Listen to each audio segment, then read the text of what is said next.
صرف قلوبنا إلى محبتك والصلاة والسلام على حبيبك ونبيك. أما بعد فأعوذ بالله من الشيطان الرجيم. بسم الله الرحمن الرحيم.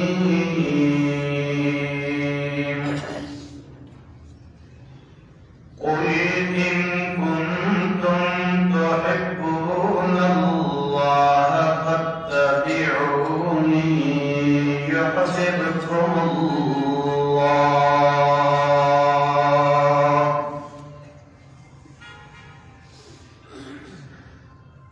سبحانك لا علم لنا سبحانك لا علم لنا إلا ما علمتنا إنك أنت العليم الحكيم.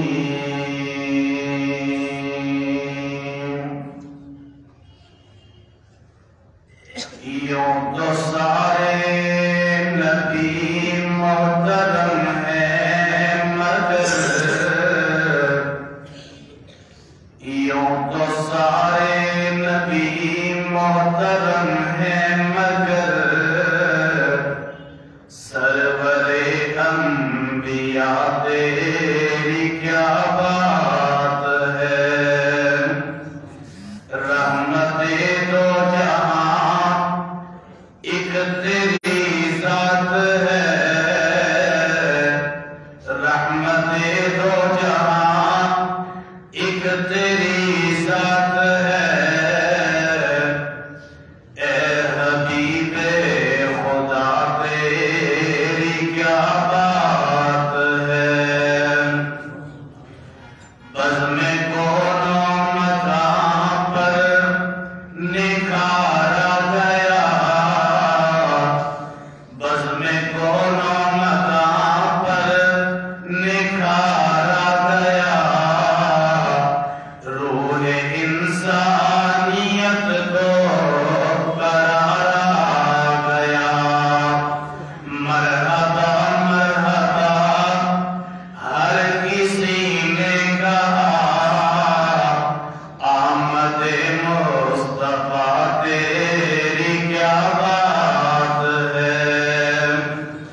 حضرت آمنہ کے دلارے نبی.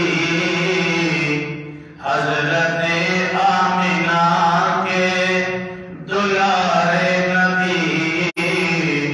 غمزدہ امتوں کے سہارے نبی.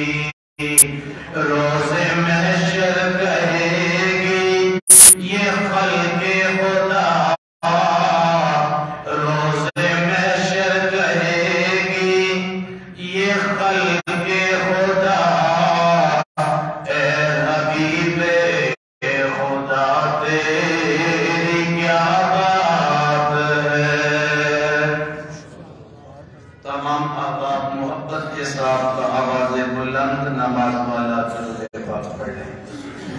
اللہم صلی علی محمد وعلی آل محمد کما صلیت علی ابراہیم وعلی آل ابراہیم انک حمید مجید. اللہم بارک علی محمد وعلی آل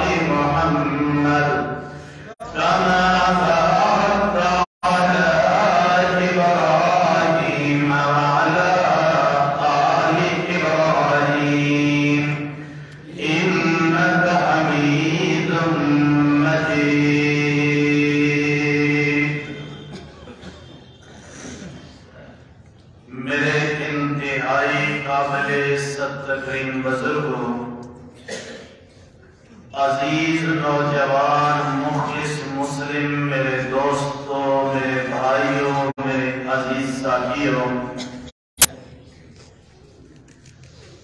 ماہ ربیع الاول کی ابتدا سے آپ نبی اکرم صلی اللہ علیہ وسلم کی سیرت طیبہ کا تذکرہ سنتے چلے آئے ہیں۔ آج کی نشست میں ہم نے قرآن و سنت کی روشنی میں یہ پیش کرنا ہے کہ مجھ پر اور آپ پر محمد رسول اللہ کے کون سے حقوق ہیں۔ جس نبی کی امت میں اللہ نے ہمیں پیدا فرمایا ہے، اس نبی کے ہم پہ کون کون سے حقوق عائد ہوتے ہیں۔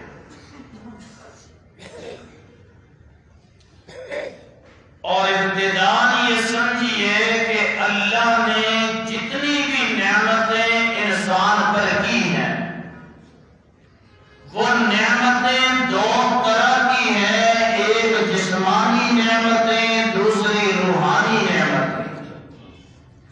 ان ساری نعمتوں کا اگر اندازہ لگایا جائے تو معلوم یہ پڑتا ہے کہ اللہ نے جتنی نعمتیں کی ہیں، چاہے جسمانی ہیں یا روحانی ہیں، ان ساری نعمتوں سے جو سب سے بڑی نعمت ہے، اس نعمت کا نام ہے وجود محمد رسول اللہ صلی اللہ علیہ وسلم۔ اس سے بڑی نعمت کوئی نہیں، اور یہ اتنی عظیم نعمت ہے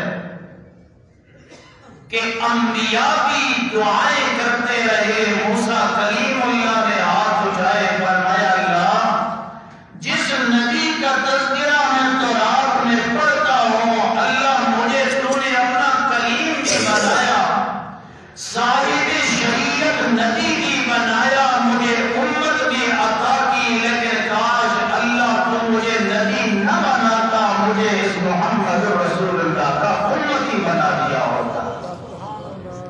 سیدنا عیسیٰ روح اللہ نے ہاتھ اٹھائے، اللہ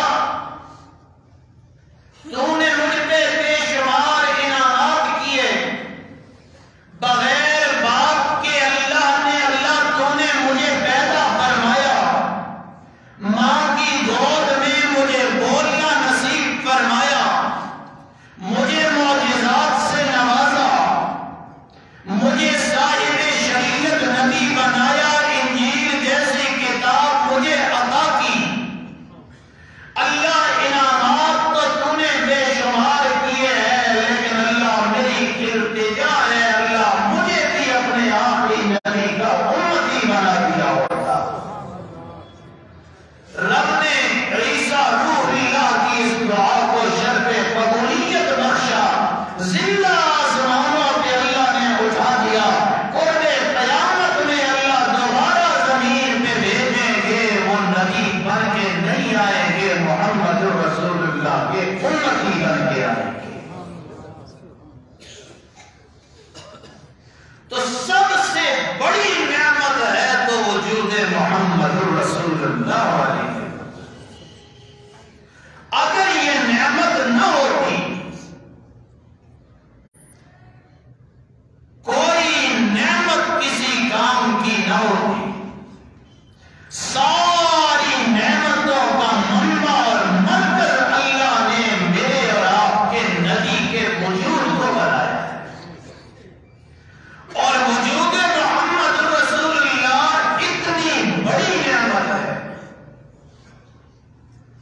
کہ اس وجود محمد رسول اللہ کی وجہ سے اللہ آئے ہوئے عذاب کو بھی ٹال دیتا ہے۔ اللہ کا قرآن ہے، سورت کا نام سورت الانفال ہے، 9واں پارہ ہے،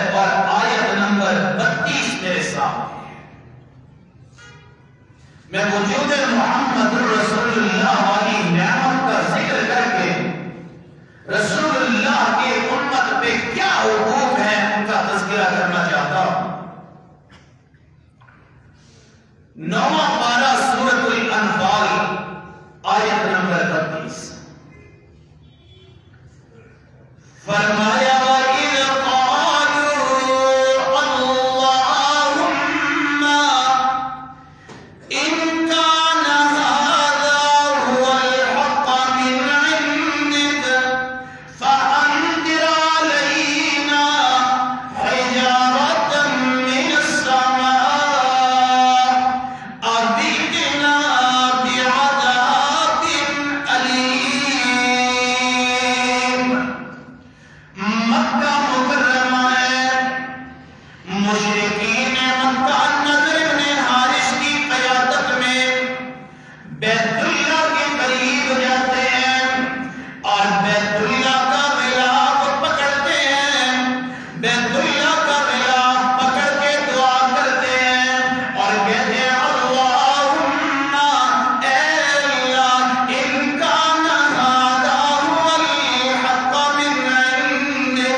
امام الانبیاء کا زمانہ نہیں دیکھا، امام الانبیاء کے معجزات نہیں دیکھے، امام الانبیاء کی زبانی حدیث نہیں سنی، قرآن نہیں سنا، امام الانبیاء کو دیکھا نہیں، ایمان لائے ہوئے ہیں، آؤ میں حدیث کی زبانی سنانے لگا۔ سیدنا عبداللہ ابن عمر رضی اللہ تعالی عنہ ایک بندے سے ہم کلام ہوتے ہیں، وہ بندہ پوچھتا ہے اے عبداللہ ابن عمر کیا آپ نے رسول اللہ کا زمانہ دیکھا ہے؟ فرماتے ہیں ہاں میں نے دیکھا ہے۔ آپ نے رسول اللہ کا نبوت والا چہرہ دیکھا ہے؟ ہاں میں نے دیکھا ہے۔ آپ نے رسول اللہ کی زبانی حدیث سنی ہے؟ ہاں میں نے سنی ہے۔ آپ نے رسول اللہ کی خدمت میں وقت گزارا ہے؟ ہاں میں نے گزارا ہے۔ وہ حسرت بھری آواز میں کہنے لگا آپ کتنے خوش نصیب ہیں جنہوں نے رسول اللہ کو دیکھا ہے، آپ کتنے خوش نصیب ہیں جنہوں نے امام الانبیاء کی زیارت کی ہے۔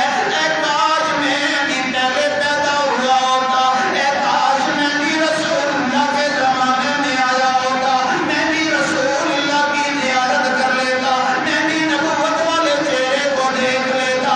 بڑی حسرت کے ساتھ یہ باتیں کہہ رہا ہے۔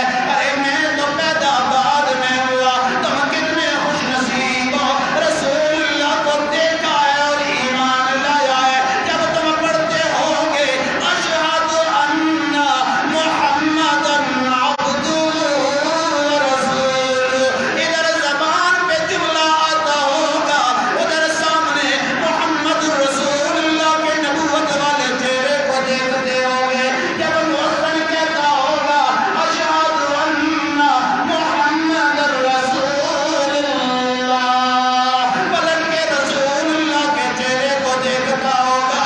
میں تو بعد میں آیا، رسول اللہ کو نہیں دیکھ سکا۔ حضرت عبداللہ ابن عمر فرماتے ہیں اے بندے اگر تجھے اتنا ہی شوق ہے، تجھے اتنا ہی اشتیاق اور حسرت ہے، میرا ایک حدیث تجھے میں سنا دیتا ہوں جو میں نے رسول اللہ سے سنی ہے۔ ہاں سناؤ نا کیا حدیث سنی ہے؟ حضرت عبداللہ ابن عمر فرماتے ہیں میں نے رسول اللہ کے چہرے کو دیکھا، تو نے رسول اللہ کو نہیں دیکھا۔ میں نے رسول اللہ کی زبانی حدیث سنی، تو اس دور میں نہیں تھا، لیکن سن اللہ کے پاک پیغمبر نے فرمایا ہے طوبی لمن آمن بی ورعانی مرتن وطوبی لمن آمن بی ولم یرانی سبع مرات او کما قال النبی صلی اللہ علیہ وسلم۔ فرماتے ہیں اللہ کے پاک پیغمبر نے فرمایا لوگوں جس بندے نے مجھے دیکھا، مجھ پہ ایمان لایا ہے، اسے ایک بار مبارک ہو، اور جس بندے نے مجھے دیکھا نہیں، مجھ پہ ایمان لایا ہے، میرے اس امتی کو بار بار مبارک ہو۔ تو کہتا ہے میں بعد میں پیدا ہوا، میں نے رسول اللہ کا زمانہ نہیں دیکھا، لیکن اللہ کے پاک پیغمبر نے تمہیں بھی محروم نہیں رکھا، ہمارے لیے ایک بار مبارک کا لفظ فرمایا ہے، اور بعد میں آنے والوں کے لیے فرمایا انہیں بار بار مبارک ہو۔ مجھے دیکھا نہیں، پھر بھی مجھ پہ ایمان لائے ہوئے ہیں، پھر بھی دل میں میری محبت بسائے ہوئے ہیں، پھر بھی میرے نام پہ مرنے مارنے کے لیے تیار رہتے ہیں۔ پہلا حق ہے امام الانبیاء پہ ایمان لانا۔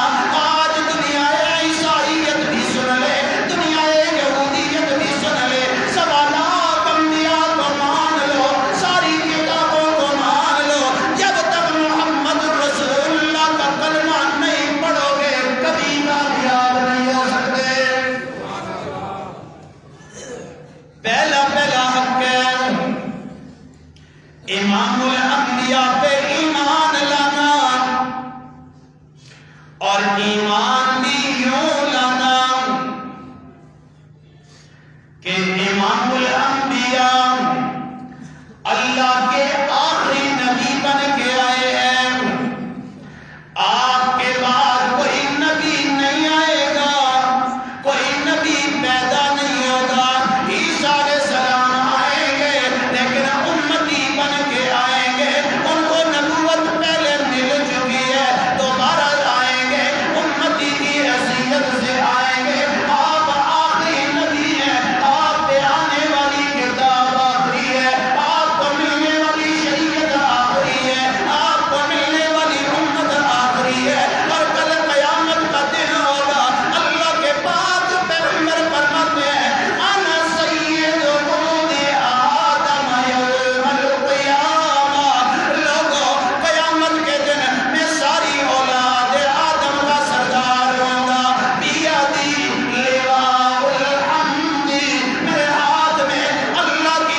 پہلا حق امام الانبیاء پہ ایمان لانا، دوسرا حق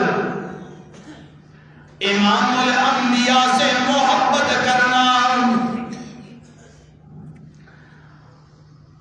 اور محبت اس درجے کی محبت کہ بندہ اگر پریشان بیٹھا ہے امام الانبیاء کا نام آئے، اس کے غم غلط ہو جائے، اس کی پریشانی ختم ہو جائے، جو ہی رسول اللہ کا نام لیا جائے محمد، محبت کے ساتھ ہونٹوں سے نکلے صلی اللہ علیہ وسلم،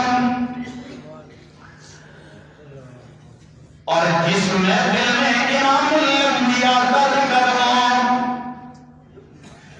نبی پاک کا نام سن کے درود پڑھنا لازم ہے، اور ایک محفل میں ایک مرتبہ درود پڑھنا یہ واجب ہے، جب بار بار نام لیا جائے ایک مرتبہ درود پڑھنا یہ واجب ہے، پھر جتنا جتنا درود پڑھتا جائے گا اتنا اتنا اللہ درجات بلند فرماتے جائیں گے، اور اللہ کے پاک پیغمبر فرماتے ہیں لوگوں طوبی لمن آمن بی ورآنی مرتن، جس نے دیکھا ہے ایمان لایا ہے ایک دفعہ مبارک، جس نے دیکھا نہیں بعد میں آیا ہے بار بار مبارک، جس نے دیکھا ہے دیکھ کے کہا ہے صلی اللہ علیہ وسلم، میں اللہ کے نبی نے خود سن لیا ہے، اور جو بعد میں آنے والے ہیں میرا زمانہ انہوں نے دیکھا نہیں، جہاں بھی دنیا کے کسی کونے میں بندے کے لب ہلیں گے اور درود پڑے گا، جو بھی درود کے کلمات کہے سب سے مختصر درود صلی اللہ علیہ وسلم، ادھر اس کے لب سے ملے گا، ادھر ہونٹ ہلیں گے، ادھر اللہ نے فرشتے مقرر فرما رکھے ہیں، ان للہ ملائکۃ سیاحین فی الارض یبلغونی عن امتی السلام، آقا فرماتے ہیں دنیا کے جس کونے میں بندہ مجھ پہ درود پڑے گا اللہ کے فرشتے درود لا کے مجھ پہ پیش کر دیں گے۔ ایسا نہیں کہ انہوں نے نبی پاک کو دیکھ کے پڑھا، آقا نے سنا اور بعد والوں کے لیے کچھ نہیں رکھا، نہیں، تم بعد میں آئے ہو، تمہارے لیے اللہ نے فرشتے مقرر فرما دیے ہیں، درود پڑھنا تمہارا کام ہے، فرشتوں کے ذریعے نبی پاک تک پہنچا دینا یہ رب العالمین کا کام ہے۔ اور درود پاک یہ ایسی عبادت ہے جو کبھی رد نہیں ہوگی، یہ مقبول عبادت ہے، اس لیے علماء نے لکھا بندہ جب دعا کرنے لگے پہلے اللہ کی حمد و ثنا کرے، پھر امام الانبیاء پہ درود پڑھے، پھر جو دعا مانگنی ہے اپنے لیے امت کے لیے دعا مانگے، آخر میں پھر درود پڑھے، کہ درود پاک شروع میں بھی آخر میں بھی یہ دونوں جگہوں پہ مقبول عبادت ہے، اب شروع میں بھی درود آخر میں بھی درود، درمیان میں جو مانگے گا اللہ اس درود پاک کی برکت سے اللہ وہ بھی عطا فرما دے گا۔ بات ذہن میں آئی، مولانا روم رحمہ اللہ نے بڑی پیاری بات لکھی، فرماتے ہیں شہد کی مکھی سے کسی نے سوال کیا کہ شہد کی مکھی تو پھولوں کا رس چوستی ہے، ہر پھول کا رس میٹھا نہیں ہوتا، کسی کا کڑوا، کسی کا نمکین، کسی کا کس ذائقے کا، لیکن تیرا شہد بڑا میٹھا ہوتا ہے، اس کی وجہ کیا ہے؟ شہر کی مکھی نے جواب دیا کہ سوال کرنے والے بات تیری درست ہے کہ پھولوں کا رس میٹھا نہیں ہوتا اور میرا شہد بڑا میٹھا ہوتا ہے، اس میں میرا کمال نہیں بلکہ حقیقت یہ ہے کہ میں پھولوں کا رس چوس کے امام الانبیاء پہ محبت سے درود پڑھتی ہوں۔ یہ درود پاک کی برکت ہے جو اللہ میرے شہد میں مٹھاس پیدا کر دیتا ہے۔ امت کے لیے لازم ہے کہ نبی پاک پہ درود پڑھیں۔ ایک نوجوان میرے پاس آیا ایک دفعہ اور کہنے لگا میں اسپتال میں گیا، ایک عیسائی پادری نے مجھ سے سوال کیا اور اس نے کہا کہ دیکھو تم درود پڑھتے ہو اللہم صلی علی محمد وعلی آل محمد، اللہ رحمت نازل فرما محمد صلی اللہ علیہ وسلم پر ان کی آل پر۔ کہنے لگا یہ تو دعا ہے، اور کیا تمہارے نبی تمہاری دعاؤں کے محتاج ہے کہ تم اپنے نبی کے لیے دعائیں کرتے ہو اللہم صلی علی محمد وعلی آل محمد؟ کہتا جی میرے پاس علم نہیں تھا میں جواب دیتا، میں نے کہا جواب میں بتاتا ہوں۔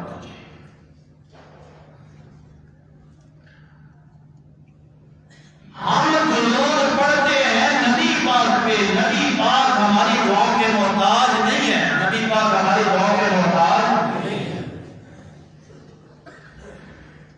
یہ صرف اسلام نے یہ نظریہ اور طریقہ دیا ہے، یہ امتی کی اپنے نبی کے ساتھ محبت کا اظہار ہے جو عیسائیت میں نہیں ملے گا، جو یہودیت میں نہیں ملے گا۔ یہ اپنے نبی سے محبت کا اظہار ملے گا تو محمد رسول اللہ کی امت میں ملے گا۔ ایک تو یہ محبت کا اظہار ہے۔ نمبر دو، نبی ہماری دعاؤں کے محتاج نہیں، درود نبی پاک پہ پڑھتے ہیں اللہ بدلہ ہمیں عطا فرماتا ہے، فائدہ ہمیں ہوتا ہے۔ جس طرح شہید کا پہلا قطرہ خون کا زمین پہ گرتا ہے سارے گناہ معاف ہو جاتے ہیں، اب وہ تو بخشایا ہے، اسے ہماری دعا کی ضرورت نہیں ہے۔ ہم جنازہ شہید کا پڑھتے ہیں، اللہ مغفرت ہماری فرما دیتا ہے۔ معصوم بچہ وہ تو گناہوں سے پاک ہے، اسے ہماری دعا کی ضرورت نہیں ہے۔ ہم جنازہ اس کا پڑھتے ہیں، اللہ گناہ ہمارے معاف کر دیتا ہے۔ اسی طرح نبی پاک ہماری دعاؤں کے محتاج نہیں ہے۔ اللہ کے پاک پیغمبر نے فرمایا من صلی علیہ مرتن فتح اللہ له بابا من العافیہ، جب مجھ پہ ایک مرتبہ درود پڑھے اللہ اس پہ عافیت کا دروازہ کھول دیتے ہیں۔ اور آقا فرماتے ہیں بندہ ایک مرتبہ درود پڑھے اللہ اس کے 10 گناہ معاف فرماتے ہیں، 10 نیکیاں عطا فرماتے ہیں، اس کے 10 درجے جنت میں بلند فرما دیتے ہیں۔ یہ فائدہ ہمیں ہو رہا ہے، اور چونکہ عیسائیوں کا مشن ہی یہی ہے کہ مسلمانوں کے دلوں میں شکوک و شبہات پیدا کیے جائیں۔ اب بات آ گئی زبان پہ تو کیے دیتا ہوں، ہمارے بھی ساتھی جاتے ہیں، علاج کرانا منع نہیں ہے، علاج کروایا جا سکتا ہے۔ صبح صبح کوئی عیسائی کھڑے ہوتے ہیں، اپنی تبلیغ کرتے ہیں، اور جی مسلمان بھی جا کے ہاتھ باندھ کے بیٹھا ہوتا ہے، اور تجھے اللہ نے رسول اللہ کو امتی بنایا تو اس پہ راضی نہیں، وہ کون سا تجھے قرآن پڑھ کے سنائیں گے؟ اور یہ بھی ہاتھ باندھ کے بیٹھا ہوتا ہے، یہ بڑی اچھی باتیں کر رہے ہیں۔ حضرت عمر رضی اللہ تعالیٰ عنہ جیسی شخصیت تو رات کا بڑا کہیں سے ملا ہے، اسے دیکھ رہے ہیں، نبی پاک نے دیکھا چہرے کا رنگ بدل گیا۔ صدیق اکبر نے حضرت عمر کو فرمایا سب لگتا کا یا عمر، عمر تیری ماں آنکھیں گھٹ کرے رسول اللہ کے چہرے کو دیکھے، دیکھا رسول اللہ کا چہرہ سرخ ہے، وہ تورات کا ورقہ دیکھ رہے پڑھ رہے، میں اللہ کے پاک پیغمبر میں تو صرف پڑھ رہا تھا، میں تو اللہ کے رب ہونے پہ راضی، اسلام کے دین ہونے پہ راضی، آپ کے نبی ہونے پہ راضی ہوں، یہ نہ سمجھیے میں نے دین بدل دیا۔ نبی پاک نے فرمایا لو کان موسیٰ حیا لما وسعہ الا اتباعی، اگر صاحب تورات نبی موسیٰ علیہ السلام بھی آ جائے میرے آنے کے بعد وہ بھی تورات کو نہ پڑھیں، وہ بھی محمد رسول اللہ کے پلوں کے نشانوں پہ چلتے نظر آئے۔ اور پھر وہ دعا مانگتے ہیں، مسلمان کی آواز اٹھا کے کھڑا ہو جاتا ہے، اور پتہ ہے وہ دعا کس سے مانگتے ہیں؟ وہ تو عیسیٰ علیہ السلام سے مانگتے ہیں، وہ تو عیسیٰ علیہ السلام کو خدا کہتے ہیں، نہیں تو سنو دعا ان کی، کہتے ہیں خداوند یسوع مسیح جس طرح تیرا حکم آسمانوں پہ چلتا ہے اسی طرح تیرا حکم زمین پہ چلتا ہے، یہ تو پلے درجے کا شرک ہے۔ وہ شرکیہ دعا مانگتے ہیں، عیسیٰ علیہ السلام سے مانگ رہے ہیں، اگر مسلمان کی آمین آمین کی رکھ کر بیٹھے ہیں۔ وائے ناکامی متائے کارواں جاتا رہا، کارواں کے دل سے ایسا سے بیان جاتا رہا، ان سے علاج کرواؤ منع نہیں ہے، مگر ان کی دعاؤں پہ آمین کہنا یہ شرعاً جائز نہیں ہے۔ بہرحال ضمن بات آئی میرے گھر میں، اس بات پہ فخر کرو کہ اللہ نے محمد رسول اللہ کا امتی بنایا ہے۔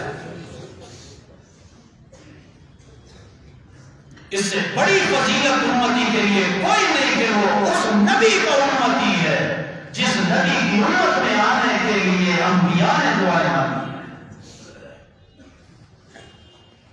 تو 5 حقوق نبی پاک کے میں نے ذکر کرنے تھے۔ پہلا حق ہے نبی پاک پہ ایمان کرنا، دوسرا حق ہے محبت کرنا، تیسرا حق ہے احترام محمد رسول اللہ، چوتھا حق ہے اطاعت محمد رسول اللہ، اور 5واں حق ہے نصرت دین محمد رسول اللہ۔ ایمان کی ذکر کر دیا، محبت کا بھی کچھ تذکرہ ہو گیا، اگلے حقوق انشاءاللہ زندگی رہی تو آئندہ جو میں عرض کروں گا۔ اللہ سے دعا ہے جو کہا سنا مالک کائنات قبول و منظور فرمائے۔ وآخر دعوانا الحمدللہ رب العالمین۔